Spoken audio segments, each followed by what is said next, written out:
All right, so if you're at this point and you've been following sequentially with the videos, what we've done already is we've installed Network Discovery. We just did a basic install with a hub and two sensors, both IT and OT sensor on a single server. We talked real briefly about what some of those specs could be. Really, it's kind of up to you on how big a machine you really want to build. If you plan on scanning the entire internet, you probably want a big machine compared to maybe your a little bit smaller network. You might not need as much compute. But let's talk a little bit now about Network Discovery itself. The hub itself. So let's just assume something. We want to now have a more complex deployment. We need to have a separate hub. We're going to install a separate sensor. Maybe the reason for this is just purely the asset counts.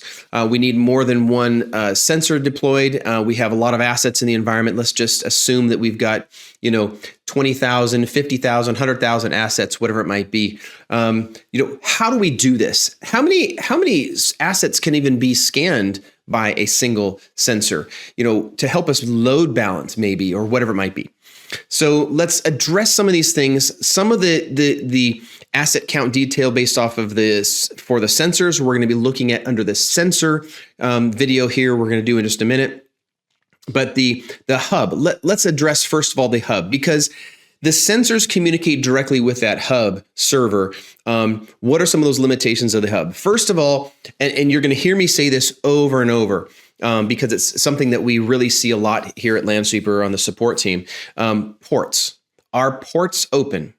Is routing configured? Is the firewall able to pass information through? Can WMI actually pass through your firewalls?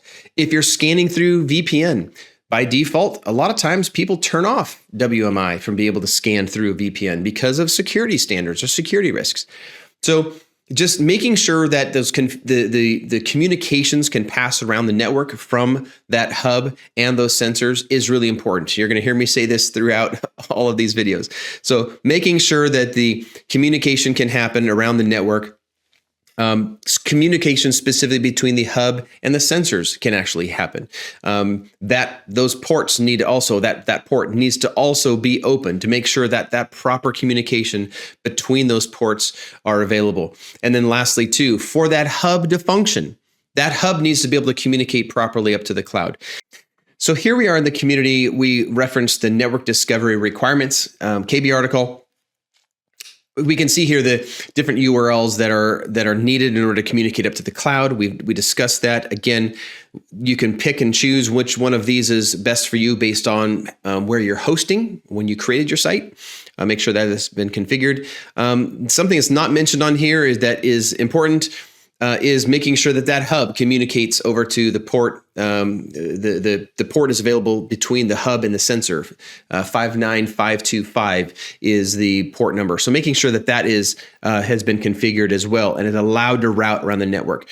These requirements are really important. I will continue to point these things out. I apologize if I continue to say the same things, but this is one of those things that is often brought up in our support calls. So communication between sensor and the hub is important to make sure those are proper and configured through the firewalls, the routing, and so forth.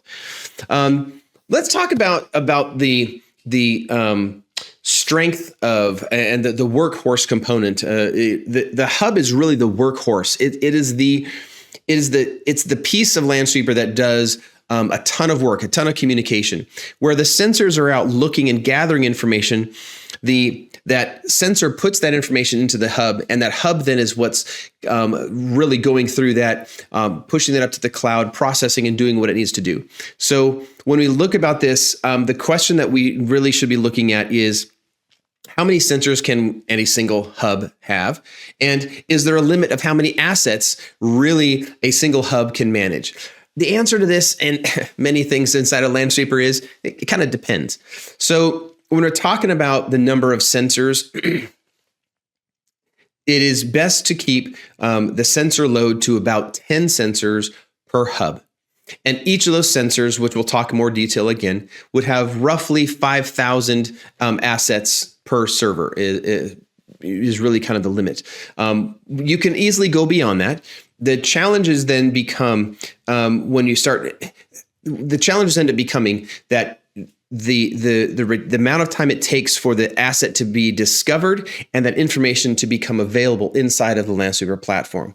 So when we talk about 50,000 assets for a specific hub, you can put a 50,000 assets on a single hub. You can put 100,000 assets on a single hub. The problem is going to be the amount of time it takes for that hub to sync it up to the cloud and to make that information available for you.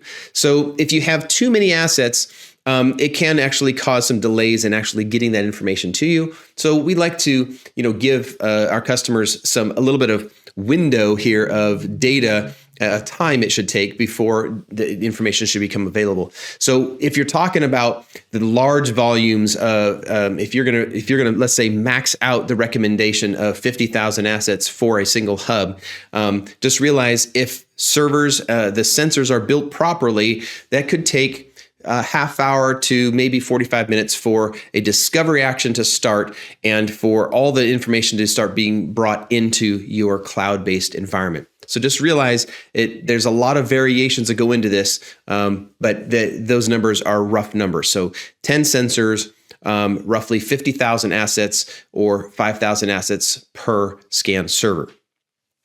What I would recommend you do, though, during this process is don't just take my numbers as gospel, as the only answer.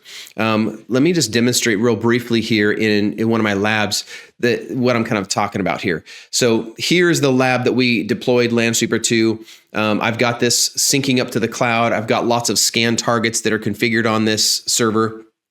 And what I'm going to recommend we do is I'm going to shrink this down. I'm going to right click down here. There's a couple different ways you can go into the performance monitoring. So you can come into the task manager and do performance, and you can watch the performance of the different components. You can also do the resource monitor and do it this way as well. So you can get a lot of good information out of what's happening with your server while a scan is running. Let me just close this one here. I'm just going to use this basic one for right now. Now, if I take and navigate over to a lab, here we are. This is a lab that I have, and this is the actual network. My site name is called Network Discovery. It has a Network Discovery installation, and I want to kick off a discovery action and to kind of test and to be able to see kind of some of the performance impact. So I know my lab range is a decent size. I'm going to, I want to kick this one off. So let me start that scan. And I also want to do an Active Directory scan. So I'm going to start that one as well. Actually, I don't even think, no, excuse me. My Active Directory scan is a scan that can continually run. So I think that actually is just fine the way it is. And let me just start this one too. Okay, so we have these two scans that have been started.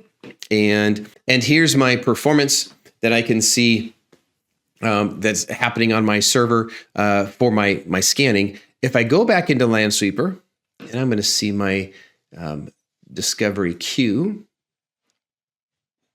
I've got my lab range. That's the first one that I kicked off. You can see these numbers are changing and escalating.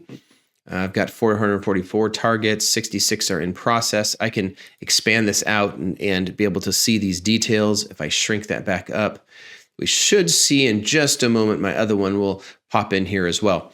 So this scan, we can tell, is running.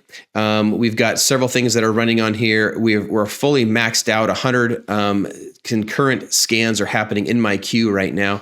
I can scroll through this list and see what exactly is scanning and what is in the queue. Now, let me shrink this down. I can see some of my CPU.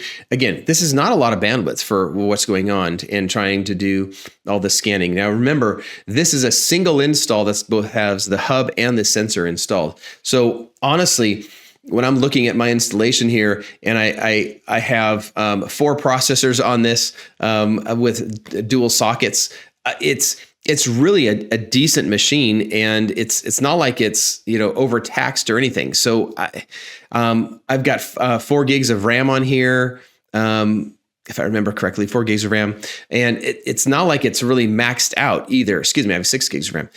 It's not really maxed out. Yeah, to me, I could almost reduce the compute on this particular machine. So you kind of see what I'm doing here by just running some actions, letting the thing sit there and run and see what happens. In this case, I might want to reduce my compute, my CPU, and increase my memory. I don't know. It's kind of a little bit of a balancing game. And later on, we're going to have some video that talks about how to do a health check and what are you looking for and how can you even configure Lansweeper to be more efficient and better at what it's doing. So this really doesn't look bad at all. I'm not really worried about the compute and the processes that are going on in this machine. But here you can kind of get an idea then of what it takes in order to make sure that your server is up and running and is strong and able to handle things. So let's talk real briefly here in conclusion, a single hub with multiple sensors. So looking at our KB article that I have here, if I have a single hub that has a minimum of 2 sensors, here's your compute that you really need, a single processor, 2 gigs of RAM. If you start jumping up into 2, 3, 4, 5 sensors, you should probably beef up that hub server a little bit. So you're going up to 16 gigs of RAM. You need some more disk space because that disk space is what's holding that database cache. Again, with all of the 5 sensors that are running, let's assume that they're all maxed out at 5,000 assets. That's a lot of data, a lot of assets that are coming in here, and it needs a little bit more storage space in order to be able to process that and get that up into the cloud. Same thing for up to 10 sensors and up to 100 sensors. We do have the capability of doing 100 sensors, and I did not mention that earlier just because this is a pretty big environment. And I would really recommend at this point, if you're getting up to beyond 10, 15, 20 sensors, you start working with the teams here at Lansweeper to make sure you get things configured correctly. So I would say reach out to your account manager. If you're an enterprise customer, reach out to your your customer success manager, your technical team there, and they can help you configure and make sure that this is done correctly. But this is possible to have up to 100 sensors, and you can see the compute that is required on here, and the storage and so forth. So making sure that your environment is ready, that the hub is ready to have all that workload and put onto it, is really key to making sure that the hub, being the workhorse of the Lansweeper network discovery deployment, is ready for the load that's going to be handed to it.